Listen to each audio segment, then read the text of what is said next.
It was Holi festival when Leela fell into the well. The air was thick with joy, laughter, and the vibrant hues of powdered colours that danced in the sunlight, creating a kaleidoscope of joy that enveloped the village. Children darted through the streets, their giggles punctuating the music that blared from every corner, filling the air with a chaotic symphony of celebration. But amidst the revelry, no one noticed when Leela slipped away, her laughter fading into the cacophony, swallowed by the thrumming pulse of the festival. It was an ordinary moment, a fleeting second, when the world turned its gaze elsewhere, and the darkness below the well reached up to claim her. The splash was loud, a jarring note in the harmony of merriment, but it was quickly drowned out by the music and cheers. Silence fell for a heartbeat. Then the screams erupted, sharp and piercing, cutting through the haze of colours and laughter. The village erupted into chaos, the bright hues of Holi turning to a grim tapestry of panic and despair.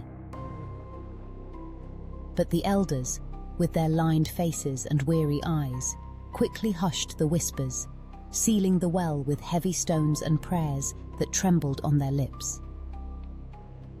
They insisted it was an accident, a tragedy best forgotten, and the village nodded in agreement, burying the memory deep beneath layers of colour and noise. The following year, as the festival returned, the colours were brighter, the laughter wilder, a desperate attempt to paint over the shadows that lingered in the corners of their minds. It began with the children, their innocent minds weaving tales of a woman draped in red, her form shimmering like a mirage at the edge of their dreams. They called her Lal Pari, the Red Fairy, a figure that danced in the dark, her presence marked by a sickly sweet scent that filled the air. Parents dismissed the stories, attributing them to the wild imaginations of children high on sugar and colour. But then the handprints began to appear. Crimson smudges streaked across doors and walls, fingers outstretched as if grasping for something just beyond reach. Panic rippled through the village, but they scrubbed at the stains, their nails splitting and bleeding as they fought against the impossible. Yet, each morning, the marks returned, slicker and redder, as if the very essence of the well had seeped into their homes.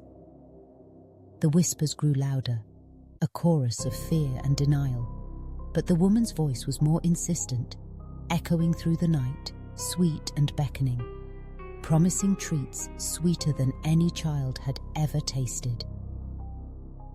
And then, one by one, children began to vanish. 3 small souls were plucked from their beds, their absence a gaping void that sent shockwaves through the village. The elders gathered, murmuring of curses and unfinished business, but no one dared approach the well. No one dared confront the truth that lay buried beneath their guilt. As the next Holi approached, the air thickened with dread, an undercurrent of rot that tainted the vibrant colours. The villagers painted their faces and danced, trying to drown out the whispers that haunted their steps. But the night grew heavy, suffocating under the weight of unacknowledged fear. It was then that she appeared, a spectre at the edge of the village, her skin glistening with the red powder that clung to her like a shroud. Her hair hung in matted clumps, dripping with something darker, something that spoke of decay. Children's laughter echoed from the shadows, a haunting melody that twisted in the air, and the villagers understood then what had happened. The missing children had followed her voice, their small hands reaching for sweets that would never touch their lips, lured into the darkness where no light could penetrate. Desperation clawed at the hearts of the villagers, driving them to the well that night, their fingers trembling as they clawed at the stones, desperate to uncover the truth.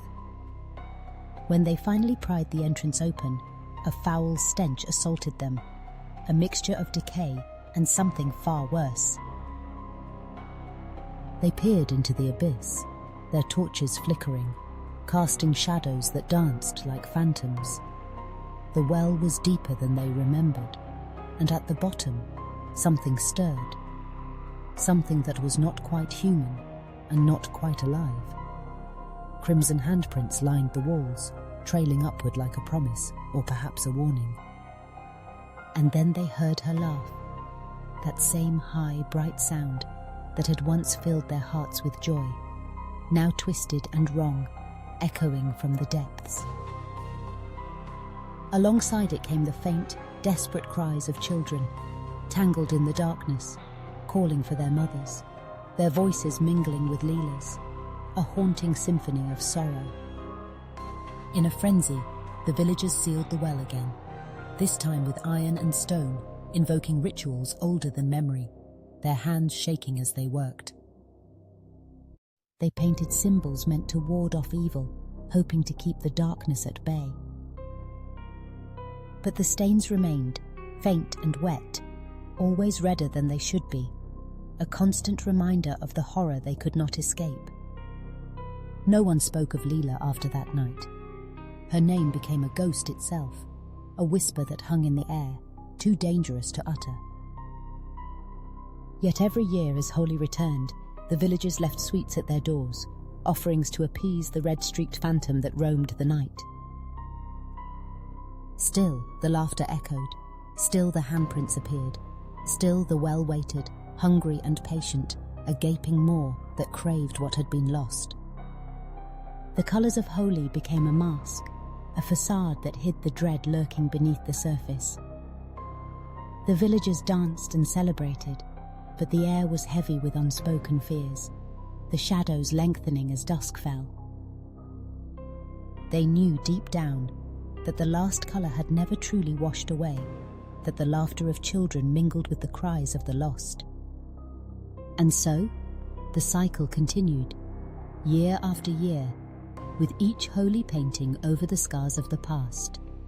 But the well remained, a sentinel of darkness, its depths whispering secrets that would never be forgotten. The laughter of La'al Pari echoed through the village, a chilling reminder that some colours, once spilled, can never be erased. The darkness waited, patient and hungry, for the day when the villagers would once again dare to confront the truth buried beneath their guilt. The well, with its crimson stains and haunting laughter, would forever be a part of their story, a reminder that some things, once lost, can never truly return.